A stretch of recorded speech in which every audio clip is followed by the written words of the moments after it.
Okay, I just finished the ninth episode of Mushoku Tensei Jobless Reincarnation, The White Mask, and without a doubt, this is the best episode of the season so far. And I just have to say this for especially any Mushoku Tensei fans in attendance. Um, this episode in particular showcases why fans, especially like Mushoku Tensei fans, are so avid and like rabid about promoting this show as much as we can, because we got everything in this episode. We got a little comedy, we got action, we got dramatic tension. I mean, the episode was damn near perfect. And it's crazy because I think a lot of fans would tell you season 2 so far, I mean, it's been good, but at least I like to believe most Mushoku Tensei fans would tell you good is not good enough. Season 1 of Mushoku Tensei was great. Multiple episodes, the way it just touched character building, lore building, it was great. And for the first time, at least in my opinion, we finally got an episode that reached that quality of season 1. And episode 9 was fantastic. We got a lot of big reveals. We got a very important character introduced. We got some possible like character motivations increase or character direction. It was just great. It was just great, basically top to bottom. The only problem is, a big problem with season 2 is the lack of consistency when it comes to animation quality. That was my main problem with the episode. Other than that, everything else was great. So let's just start at the beginning. Before the opening, we get a little bit more Sophie love with, she's walking with Ariel and all that. She sees Rudy, playing or messing around with Persona. Like they're just, walking somewhere in school, and Persona's like messing with them. He has a bite of her major paws. And then, like you see how Sophie reacts to that. And then it's finally revealed to Ariel and Luke that, Sophie never told Rudy who she is, so this whole time they've just been operating on the fact that they thought Rudy just forgot about her, when that wasn't the fact. And then Ariel basically, in her very smooth way, basically just, at least in my opinion, I think she like, I need you to figure this shit out. And she basically orders Sophie to start, working toward the end goal of like, hey, Rudy, it's me. So I thought the episode, it was like fantastic way to start, kind of give you a little levity before we get into like the amount of like lore we're about to get, or the amount of lore and things that we didn't know, like things that were happening in season 1 we just didn't get preview to see.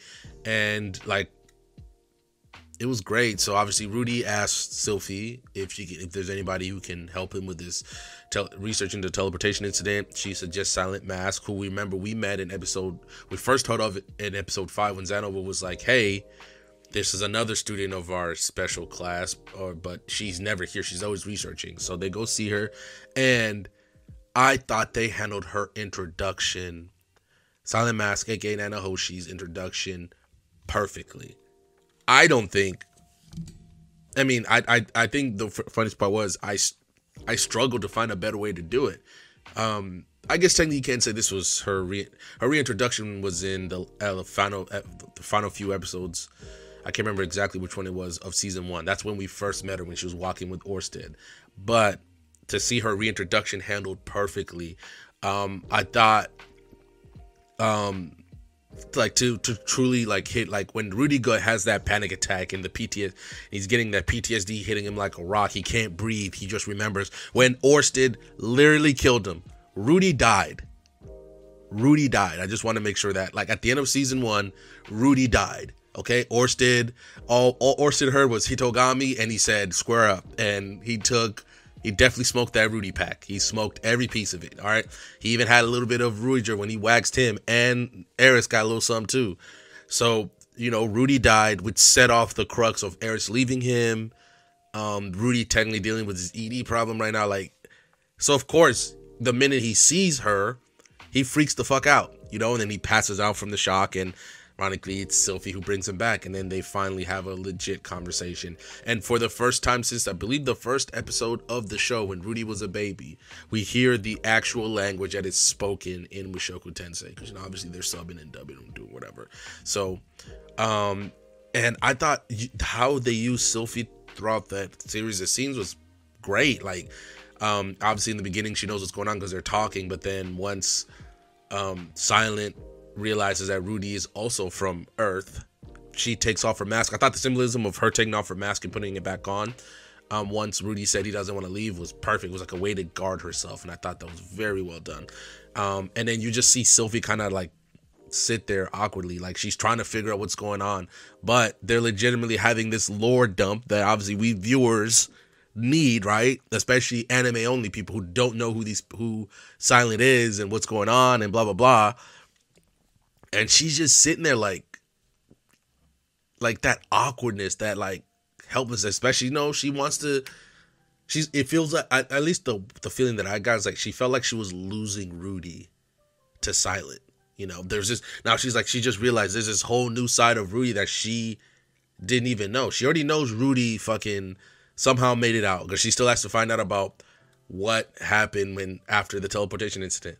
But now she's like, Rudy can speak another language besides the ones that are known in her world, a language she's never heard of before. Plus they're throwing a little English in there because, you know, Japanese, they don't have Japanese words for all the words, you know, around.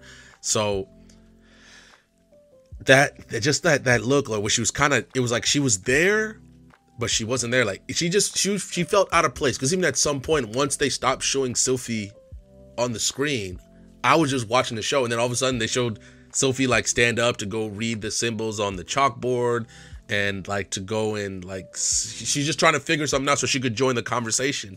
But that, it wasn't her place, is the best way I'm trying to say. Like, it wasn't her place. And that look that she had when, after, like, you know, Silent proposes the deal, and I thought that was, I thought that was in hindsight, I guess I still don't understand, but I thought it was an excellent shot when they had Rudy agree, right, to the deal, and then they just had Sylphie looking down and like so depressed, so to speak. And then she just throws like one last time, like, can you guys please talk in a language I can understand?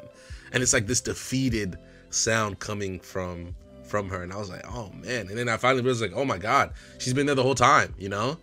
And then eventually they come back to Sylphie, and then that's when it's kind of got revealed that the teleportation incident might have been caused by when Nanahoshi or Silent, I'll figure out which one, was summoned to the world. Because remember, we first saw Nanahoshi, I guess she was technically, I'm being dumb, like she was introduced in the first episode when Rudy sacrifices his life to save her and her two friends. Well, I believe we're having a lover's quarrel. Like, one of the guys, I think both guys liked her, and I'm just talking out my ass right now, so just like I'm just going off memory. Like, both the guys liked her, and like she just kind of wanted to keep it together, but it was gotten to the point where, like, look, you gotta pick one of us. So I'll say this: two, like, Nanahoshi and one of her friends were taken, okay, and then the third one of the three stayed on Earth, but Rudy died. That's why he was reincarnated as a baby, and Nanahoshi was teleported. Okay, Nanahoshi and one of her friends were teleported. So obviously, I thought it was a great episode. That the tension was like it was great. I'm trying to, like, and there's so many things I want to say because so much was dropped that I want to just spoil. Like, the last two episodes in particular, at least in my opinion, like, really go well together. And like I said last week, I hope you guys are paying attention to the Rudy Beta Gotti convo because of the subtle things and the things that you could kind of take away from that, especially if you've read the source material. And in this one, I hope it's the same way, like just the mannerisms of Silent, how she talks, and you kind of get to see two different sides of an isekai experience, right? Nanahoshi, she don't care. She just wants to go back home. Obviously, she cares about her friends, and she was a teenager. She had her whole life ahead of her, you know? So many times we see protagonists just kind of taken, and maybe I understand Nanahoshi doesn't fit the regular, like, isekai protagonist that you get when, you know, they're like a loner or they're socially awkward or whatever. Nanahoshi had a good life. Nanahoshi had a good life, at least from the bit that we saw. Sorry, I dropped my phone.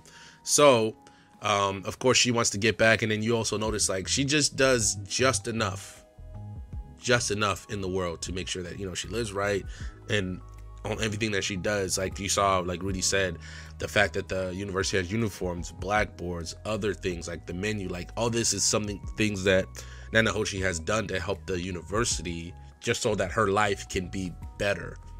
So it was kind of like the dichotomy of seeing how Rudy and both Nanahoshi like view the world. Obviously, Nanahoshi has significantly less time than Rudy. I think Rudy at this point is like 18, so he has her or like 16 to 18, somewhere around there.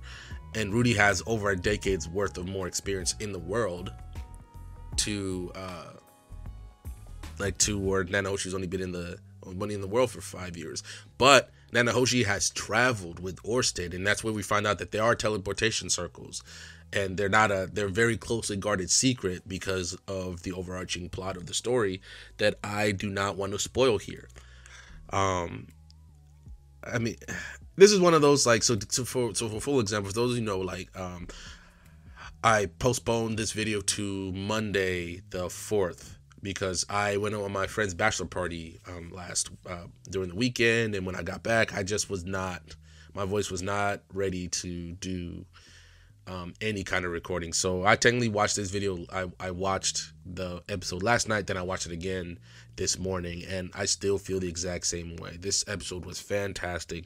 The lore, also like the thing where you don't need to actually see what Silent has been through, but you can just tell by her mannerisms, and also her, as she was getting ready to explain the teleportation incident, the fact that she took out those rings, which ultimately protected her from Sylphie's wrath, because, she just says it the way she says it, like, I might have caused it. And Sylphie immediately like, you know what, square up. And Sylphie, like, obviously gets mad because of everything that she's lost, and obviously, and it just shows how much more mature Rudy is getting as well, But maybe it's just also the fact that he's obviously significantly older mentally than both of the other people in the room.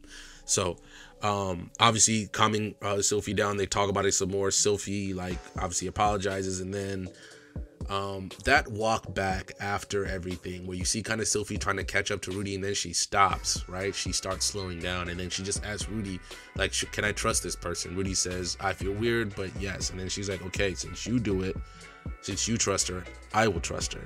And then they just kind of go that way. But then that last one, when Rudy thanks her for being worried about him, Sylphie starts going on her little, like, no, don't worry about it. And then eventually she changes up, saying, you know what, you're welcome.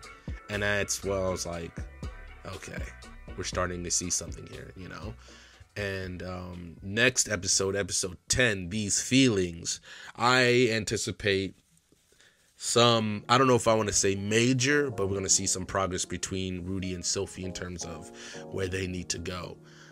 So, episode 9, The White Mask, the best episode of the season, in my opinion. Like, if I did a tier list, episode 9 would be an S, and the other ones maybe a couple A's in there. But, like, it's the clear number 1 episode of the season. I'm sure I probably missed something, but I know Anime Only's got a lot of help with this episode. But I'm telling you, just go read the wiki. Go read the wiki. Like, just do that at least so you're more informed. And I know light novel, not like the people who read the source material, the web novel, the light novel. Like, it was like I was nodding a lot. I was just watching. I enjoyed how all that information that obviously all people like me have picked up. I enjoyed how the information was arrayed and displayed in this episode. It was very well done. So be prepared in the future. We see more of Silent. Also, by the way, a very well done, very well written tsundere character Silent is. Very well done. So, and remember, that mask is not just obviously to hide her face, but it's also to protect herself. Because remember, the minute Rudy said he doesn't want to leave, you get this awkward moment where, like, all of a sudden the Nanahoshi we got was this cheerful, young-looking girl. She became, like, honest and real, and she's like, how could you say that? Like, that's our home. But like we said, from the little bit that we got, like, from the minuscule, like, Nanahoshi looked like she was living a good life. So, of course she wants to go back. This is a foreign place to her, and she's not readily accepting this the way Rudy has, because obviously this is his second chance. So just a fantastic episode, and especially watching it twice over just doubled how much I love this episode. So there you go, guys. That was my review of episode 9, The White Mask. Episode 10, These Feelings. Something major should, at least in my opinion, should be happening between Rudy and Sophie. We've had enough kind of wading the waters, now it's time to start charging full steam ahead. And I will see you guys next week. Thank you guys for watching, and see you guys soon. Bye, guys.